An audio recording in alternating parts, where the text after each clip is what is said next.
Olá,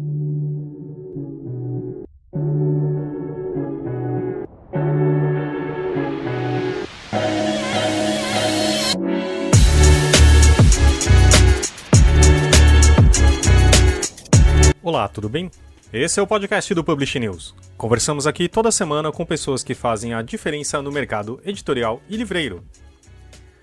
Depois da pesquisa Produção e Vendas do Setor Editorial Brasileiro, na última semana conhecemos os resultados da pesquisa Conteúdo Digital do Setor Editorial Brasileiro, também realizada pela CBL, Snell e Nielsen Book.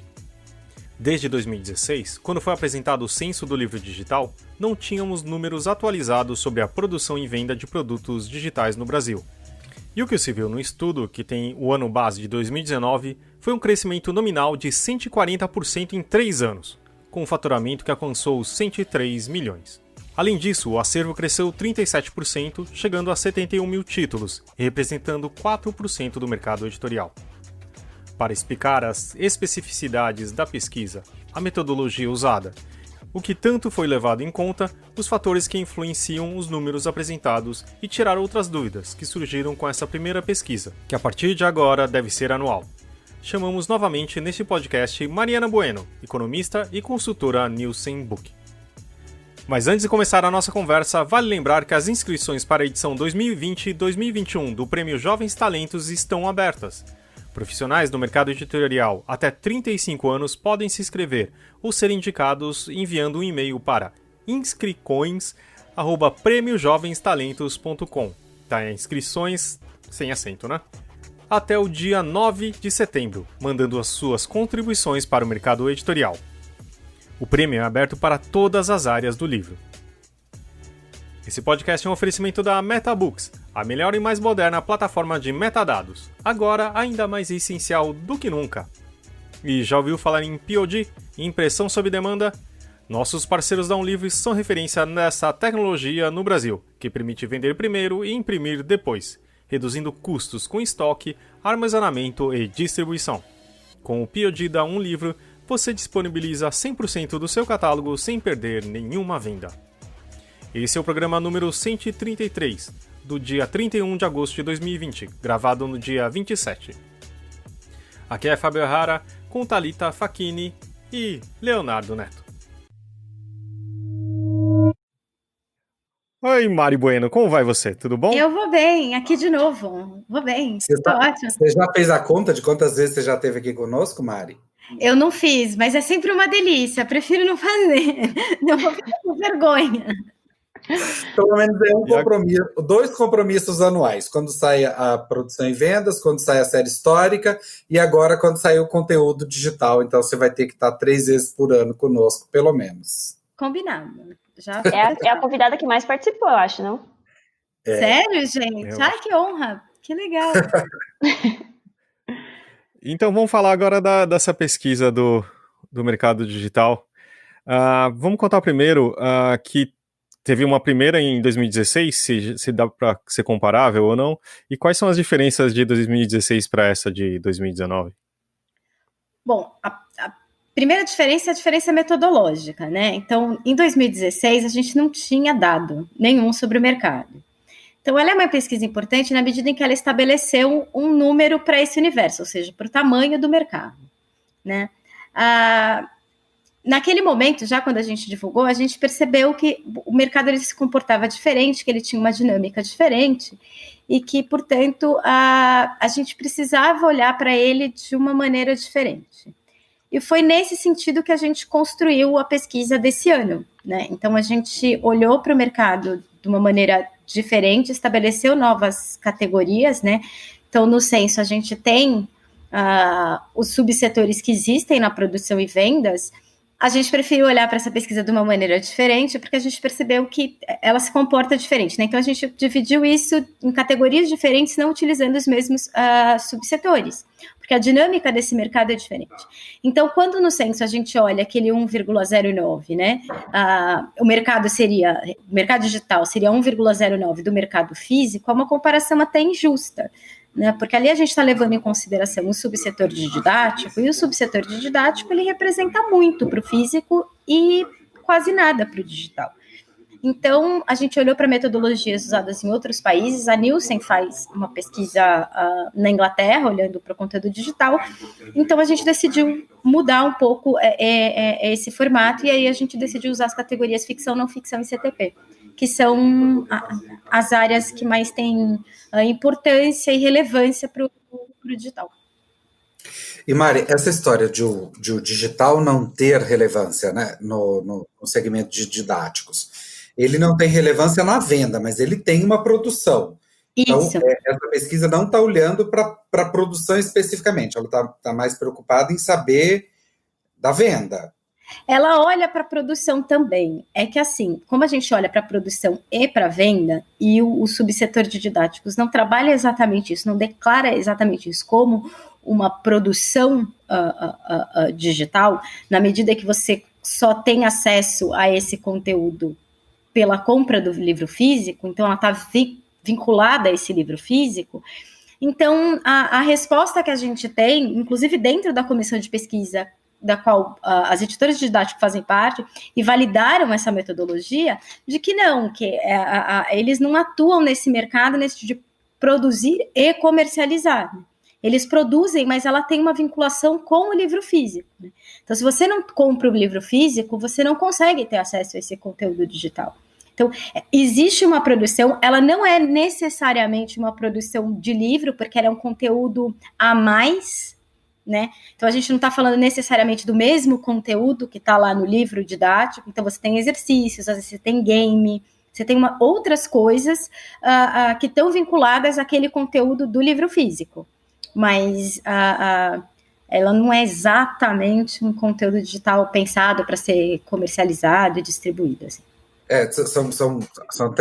São até composições mais inovadoras, vamos dizer, em termos de formato, mas de fato não é um e-book, não é um livro-texto, não é a reprodução do livro didático no ambiente digital, né? É de fato uma outra coisa, né? É um produto diferente. Exatamente. Uhum. Só voltando um pouquinho em relação à pesquisa 16-19, que eu acho que o grande número é a relação do crescimento desse mercado, né? O crescimento nominal de 140% e considerando a inflação de 115%, né? Parece um número grande, claro, mas ao mesmo tempo ele não representa quantos por cento do total do mercado? Então, ele representa 4% do mercado. O que precisa ficar claro é que dentro desses 4% a gente está excluindo o subsetor de didáticos, né? Então, essa comparação ela é feita com o subsetor de CTP, religiosos e obras gerais, e a gente está excluindo vendas ao governo, né? Porque não faz sentido. Então, a gente está comparando o mercado com o mercado. Pode parecer pouco, Fábio, mas é um crescimento significativo, assim, é um crescimento substancial, eu acho. E é claro, se a gente comparar com o livro físico, o faturamento ainda é pequeno, mas o físico apresentou uma redução, por exemplo, que o digital não apresentou. Quer dizer, ele eu acho que é interessante para as editoras, né? Eu acho que é importante estar nesse mercado para as editoras. E eu acho que já caiu aquela ideia de que uma coisa substitui a outra, né? Eu falei na live, inclusive, né? Na economia a gente aprende bens substitutos e bens complementares, né? Então, o substituto é aquele que substitui um ou outro, né? O consumidor vai optar ou a manteiga ou a margarina. Se ele usa a manteiga, ele não usa a margarina e vice-versa. E o complementar é o prego e o martelo. Você não consegue pregar uma coisa sem ter o martelo, né? O martelo precisa do prego. E desse ponto de vista, é uma quebra de paradigma, né? Porque a gente está falando do mesmo conteúdo, né? E eu acredito que eles são mais bens complementares do que bens substitutos, entendeu? Quer dizer, quem está fora não é que está perdendo no sentido de que eu vou vender digital e vou deixar de vender físico. Não, quem está fora está deixando de ganhar. Eu acho que é isso que fica claro. Que eu acho que também é interessante que o acervo cresceu 37%, só que o faturamento cresceu muito mais, né? Isso também acho que dá também um pouco mais de noção de como que esse mercado reagiu nesse tempo, né? Sim, exatamente, né? A gente tem, se for pensar, é um acervo relevante, 71 mil títulos, né?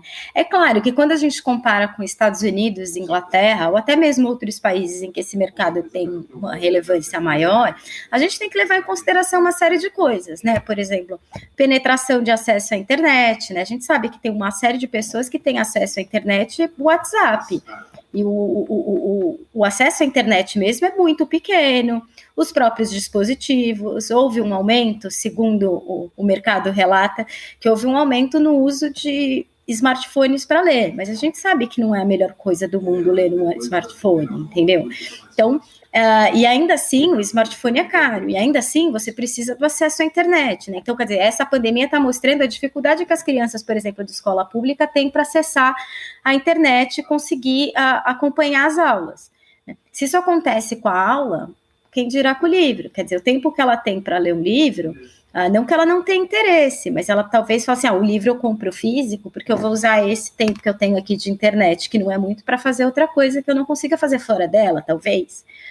São suposições que a gente levanta. E os próprios preços dos dispositivos, né? Claro, todo mundo hoje tem um smartphone, mas a gente sabe que existem diferenças muito grandes entre esses smartphones, né? Então, e que lá fora é muito mais barato, você consegue, comparado com a renda, obviamente, né? Então,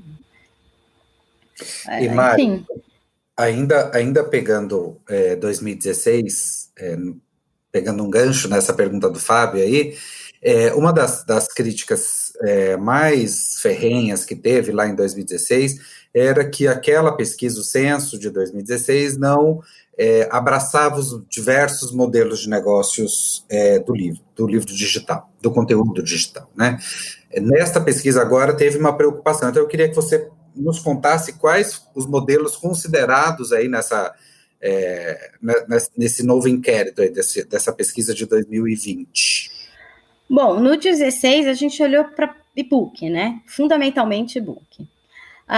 Por conta da chegada de alguns players e da gente sabe que esse mercado de audiolivro está crescendo, a gente se preocupou em olhar também para audiolivro. Ainda é muito incipiente, até porque alguns players desembarcaram aqui há um ano, um pouco mais que isso, às vezes até menos. Então, ainda é incipiente, mas a gente resolveu colocar isso na mostra para a gente já começar essa pesquisa olhando para isso e depois não ter uma questão de como inferir esse número, já conseguir colocar esse número na base e já acompanhar o comportamento desse mercado. A outra questão é que ali a gente estava falando, existem diversas formas de comercialização desses conteúdos, né? Então, quando a gente fez ali em 2016, pensou esse formato em 2016, existia fundamentalmente conteúdo fracionado e assinatura, né? Hoje a gente percebe que as editoras estão diversificando muito esses modelos, né? Então, conversando fundamentalmente com as editoras de CTP, que são as editoras que mais apresentam diversidade nessa questão, a gente chegou em bibliotecas virtuais, que é um faturamento importante para elas, e cursos online, né? Cursos online, assim, tem gente que questionou, né, colocar ou não o curso online, mas eles estão vinculados a um ISBN, é um conteúdo produzido por editora, e dada a queda das editoras de CTP no livro físico, a gente achou que era interessante entender qual seria a penetração do digital e saber como fica esse faturamento, né? Se o digital compensa ou não essa perda do físico. Então, a gente tentou botar um foco nisso também para ter esse cuidado e ter essa resposta.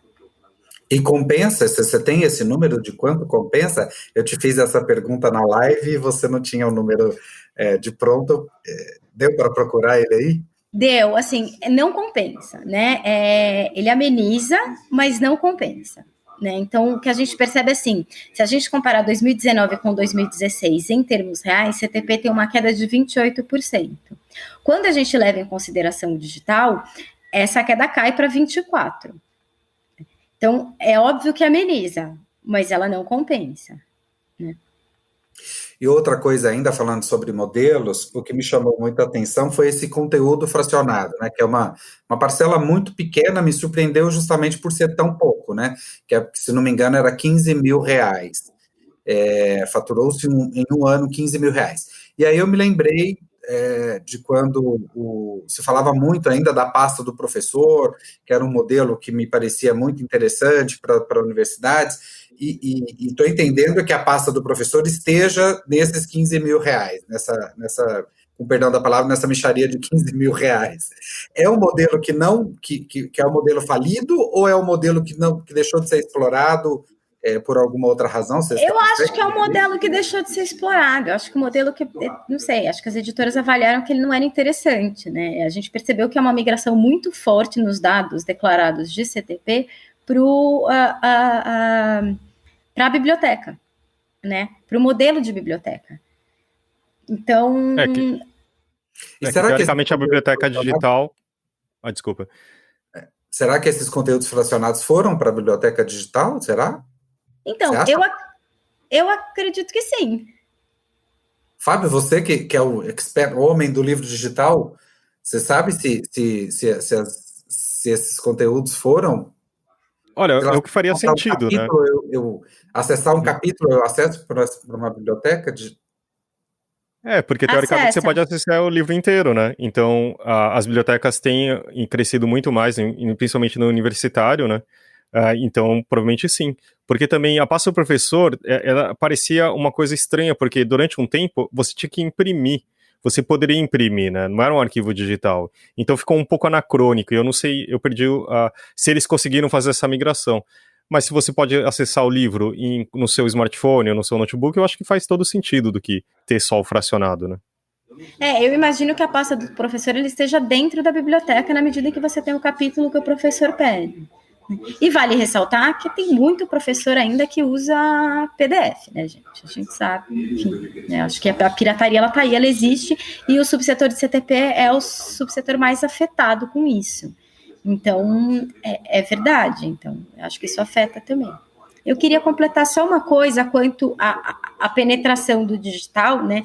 Quer dizer, eu acho que além de todas as questões que a gente coloca aqui como renda, né, acesso a dispositivos, internet, etc., está cada vez mais comprovado que o digital ele é usado pelos heavy readers.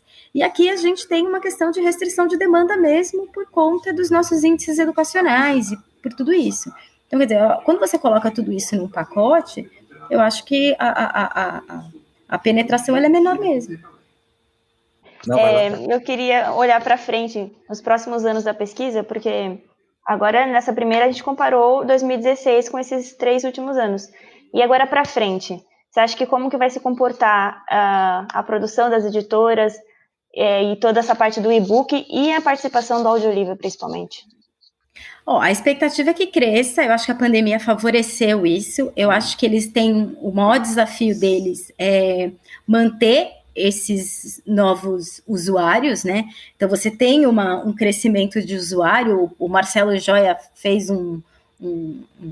participou de um podcast com vocês, né? Deu alguns dados, foi bem generoso, inclusive, ao dar os dados. Então, assim, eu acho que há um crescimento, mas eu acho que o maior desafio é aonde essa curva vai estabilizar nesse tal novo normal, né? Que a gente está falando, assim, só para provocar o Fabinho um pouquinho do novo normal, mas aonde vai ficar, né? Então, eu acho que essa fidelização é que é mais difícil.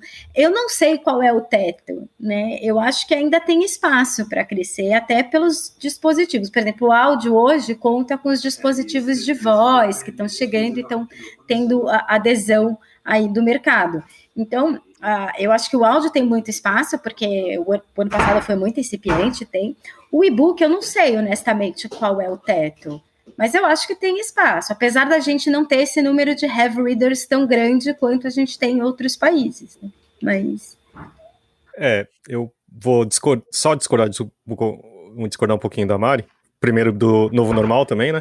Mas também da parte que eu acho que o e-book, ele tá alcançando cada vez um público maior, e não só o heavy reader, né? Porque ele tá pegando, eu acho que também todos os livros que vendem bem em impresso, agora começaram a vender bem em e-book. Antes tinha uma lista de mais vendidos muito diferente, né? E agora tá muito mais próximo. Para mim, isso é um sinal que tá mostrando o que as pessoas estão procurando. Mas também é uma especulação, né? E também... É só porque eu acho que tem um teto, como se mostrou em outros países, né? Então você estaciona nos 20, nos 25. Eu não acho que a gente vai chegar nos 20, 25 Estados Unidos e Inglaterra. Não sei se a gente é capaz de chegar nos 10 da Espanha ou da França, entendeu? Acho que a gente tende a ficar um pouco abaixo disso. Eu vou fazer uma postinha aqui, mas de qualquer jeito, assim, conversando com colegas do mercado, eles estão, todo mundo falando assim, conversando sobre a pesquisa e tal, e todo mundo falou assim, eu quero ver a do ano que vem, né, porque, sim, tipo, que realmente, esse ano teve uma mudança de patamar absurda, e eu creio que é uma forma das pessoas conhecerem, a partir disso, elas terem um novo hábito, né, mas fica aí. Não sei. E falando de novo sobre a pesquisa do ano que vem, você comentou que uma das maiores dificuldades é fazer as próprias editoras responderem o questionário. Acho que não só nessa pesquisa, mas também a primeira que vocês apresentaram. Por que será que elas não se engajam tanto em responder esse questionário? Por que é tão difícil? E só para complementar essa pergunta da Thales, se me permite, eu estou aqui com o número, foram 146 editoras respondentes este ano, né, na Conteúdos. Só para eu ter uma comparação, na produção e vendas, a gente chega a ter quantos respondentes, Mari? Então, esse ano a gente teve 167. O número está muito próximo. A produção e vendas enfrentou os últimos 15 dias já na quarentena, então que teve um impacto. Normalmente a gente gira em 180, 200.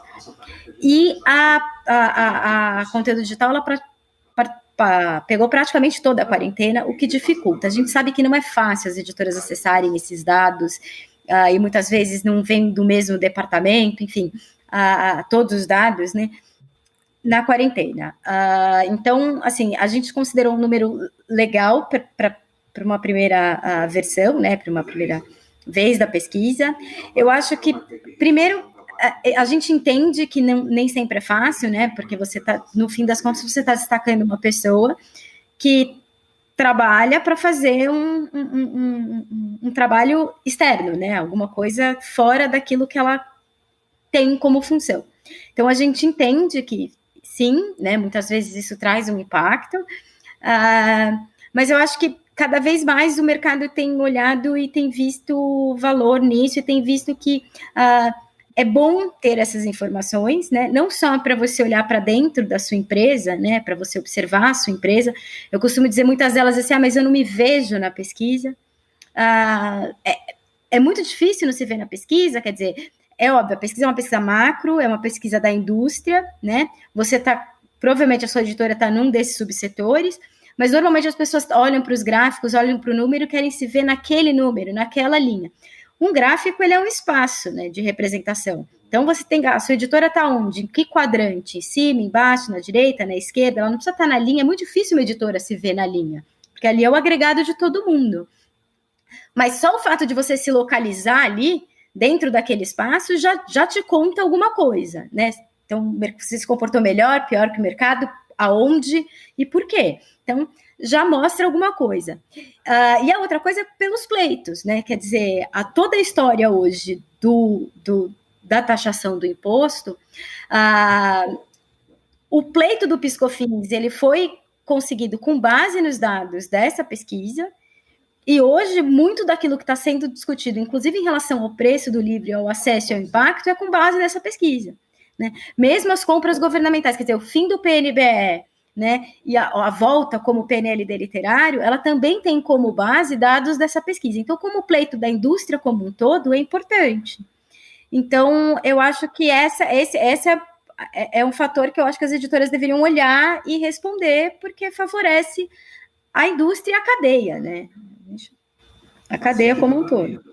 Mas, Thales, só também dando um pitaco, geralmente são departamentos que são muito pequenos, mesmo em editoras grandes, são de uma ou duas pessoas no máximo, e geralmente antes da pandemia era o patinho feio, entendeu? Porque assim, poxa, mas o e-book não vingou, sabe? Esse tipo de situação. Então, geralmente eram escanteados, sabe? Então, também eu acho que... E agora existe um aumento da demanda muito grande também, né? Porque esse ano, como teve essa explosão de consumo, então eu acho que teve essa dificuldade também, né? E aí é uma coisa gradativa, né? A importância vai crescendo a cada ano. Claro. E essas pesquisas, elas se autocalibram, né? Então, a gente vai aprendendo a perguntar também. Então, se a gente olhar para produção e vendas, no começo, a gente tinha primeira edição, segunda edição, né? Reedição.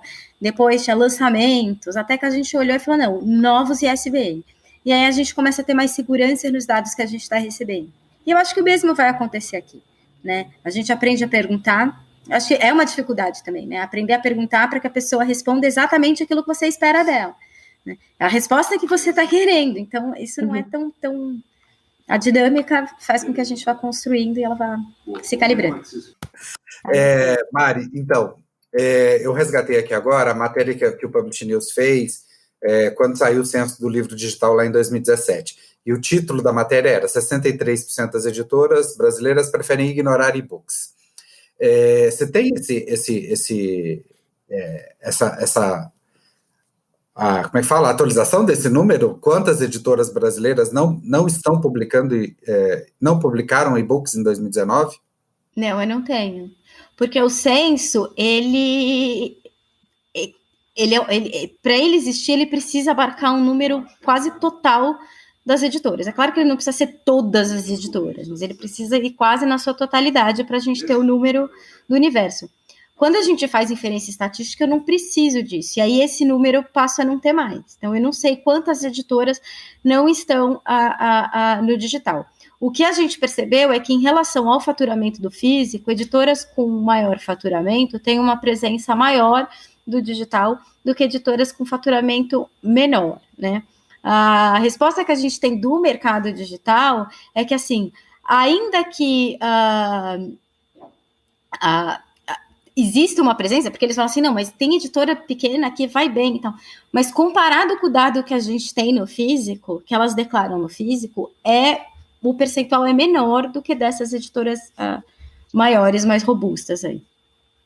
E outra coisa que você falou aí há pouco, quando eu estava respondendo ao Fabinho, você citou os patamares dos países, né? 10% na Espanha, 25% nos Estados Unidos, 20% no Reino Unido.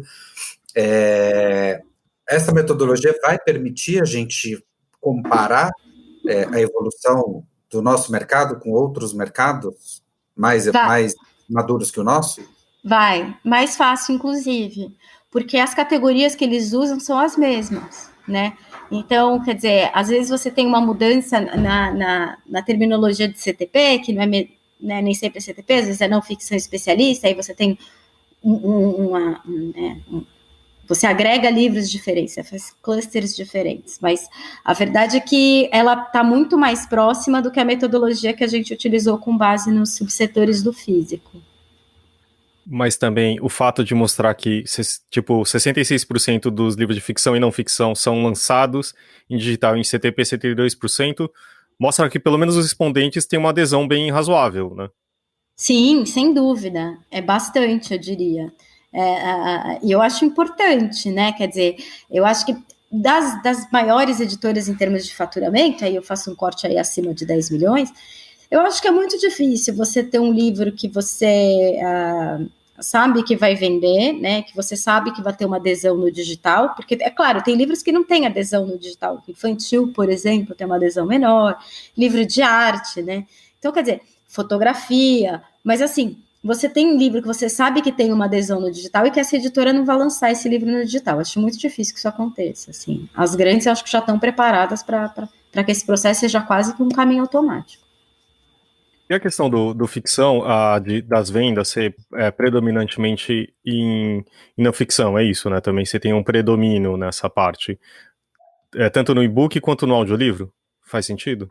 Não, no e-book eu acho que existe uma divisão mais justa. Se a gente pegar, por exemplo, quer ver, o faturamento, vou pegar unidades vendidas, tá? Se a gente pegar unidades vendidas com e-book, existe uma força do não ficção, mas aí você tem 1 milhão e quase 500 mil unidades vendidas do ficção, né? Então você tem 2 milhões de não ficção, 1 milhão e 500.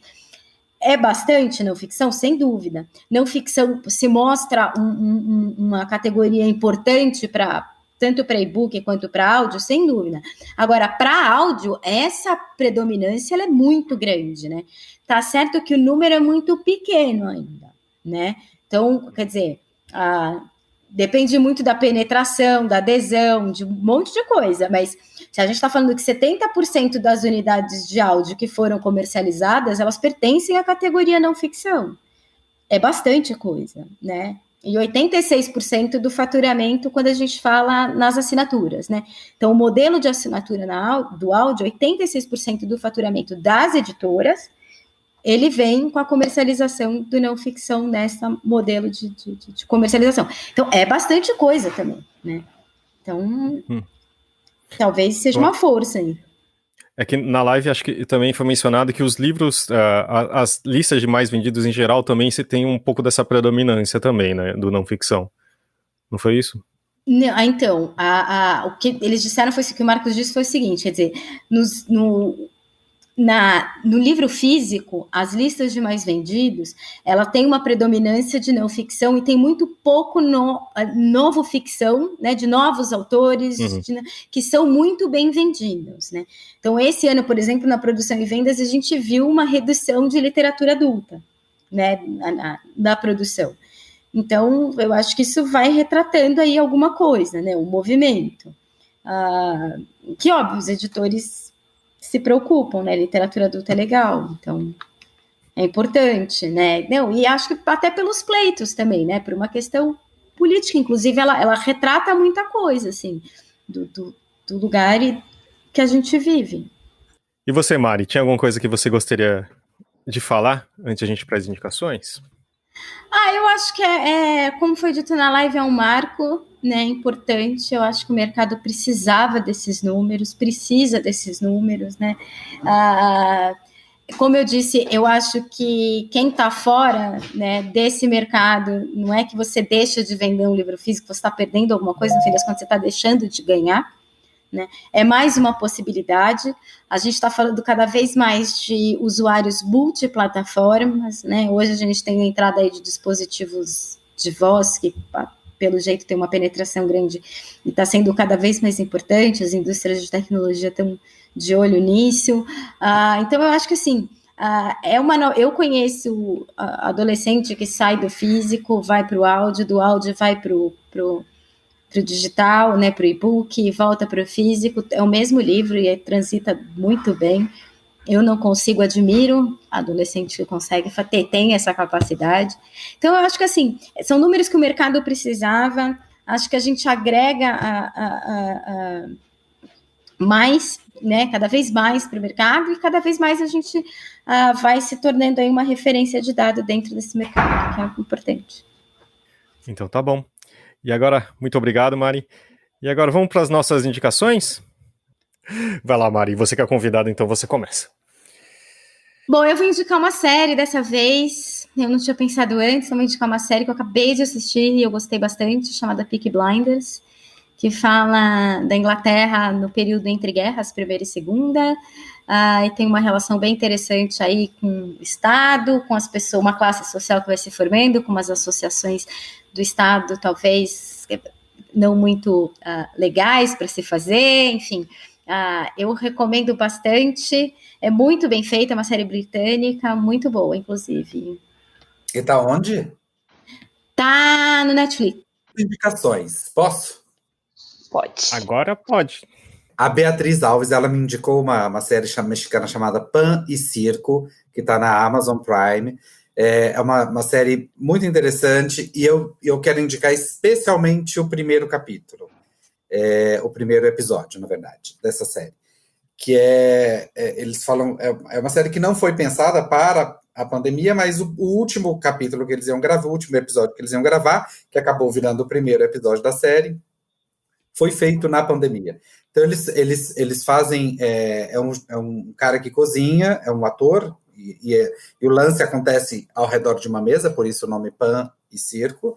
E aí, diante dos desafios da pandemia, então ele resolve fazer a comida, monta uns kits e manda para os entrevistados, e os entrevistados abrem esse kit e eles fazem a conversa pelo Zoom.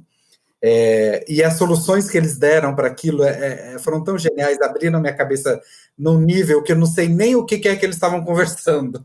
O formato da série, o formato do episódio, na verdade, ele me chamou tanta atenção que a conversa era sobre a pandemia, eu estou brincando que eu não prestei atenção sobre a conversa, mas o formato, para mim, foi mais interessante do que o conteúdo.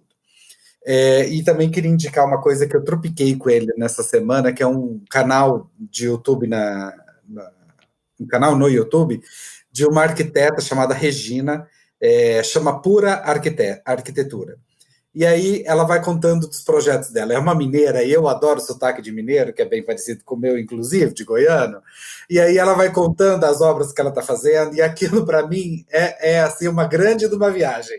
Eu fico lá horas assistindo essa menina agora de dormir. E você, Thali? Eu vou indicar, eu acho que eu já indiquei, mas, enfim, vale uma nova indicação. O filme Jojo Rabbit, que recebeu várias indicações ao Oscar e agora já está passando na Telecine, então fica até mais fácil das pessoas assistirem. Conta a história de um menino que ele tem como amigo imaginário o Hitler. E, enfim, o filme transita entre uma comédia, e aí você vai se aprofundando na trama, na história, e ele vai se tornando uma coisa muito mais profunda. E, enfim, dá para criança assistir, é como uma aula até. Tem várias coisas de história que as crianças podem aprender com o filme. E é a coisa mais linda da vida. Assistam. É muito, muito maravilhoso. Muito bom. Queria indicar, tem um documentário que conta a história e mostra os bastidores do estúdio Ghibli, tá? Que é aquele que fez o Castelo Mágico, Nossa, Viagem de Chihiro, Meu Amigo Totoro, é maravilhoso, e é uma loucura, porque você percebe que é feito nesse século, né, 20, e tipo, eles fazem tudo à mão, no lápis, e o Miyazaki é um pouco, o limítrofe do louco, sabe? Ele é obsessivo, mas é incrível, é maravilhoso, chama The King of Dreams. Eu queria contar que o Fábio já fez essa indicação, ele tá fazendo de novo. Não, esse não, fiz dos filmes do Ghibli, é diferente. Tá? Esse é documentário sobre, entendeu? Entendi, desculpa então. Eu queria indicar também o podcast Entretanto, da Laura Carvalho e do René Quinalha, que é um podcast sobre política, direito e economia, vale muito a pena. Me mantenho informada por ele também. Como chama? Entretanto. Vale a pena. A gente coloca todos os links na postagem do nosso podcast, tá bom? E eu queria fazer uma última indicação, desculpa, é um merchan pessoal. Eu vou fazer um curso na Casa Educação. Tchim! O Léo tá fazendo esse símbolo, vocês não estão vendo, mas é um curso sobre livros digitais, audiobook e podcast, tá? Desculpa, mas vai lá que vai ser bem bacana, são 10 dias, tá bom? Gente, muito obrigado, Mari. Valeu pela presença aqui. Gente, eu que agradeço. Sempre muito bom estar aqui com vocês, trocando ideia. Estou sempre à disposição quando vocês precisarem. É uma delícia esse papo que a gente tem aqui. É sempre bom levar dados e informação para o mercado. Vocês sabem que eu escuto o podcast de vocês. Sim. Então tá bom. Obrigada, Mari. Obrigado, Léo. Obrigado, Thali. O Fábio nem deixou eu perguntar. Fábio, temos um programa? É verdade, Léo. Léo, temos um programa! Temos sim. Temos um programa. Glória a Deus. Então, tá bom. Obrigado para vocês. Valeu, Thali. Um beijo. Um beijo. Até a próxima segunda-feira, gente.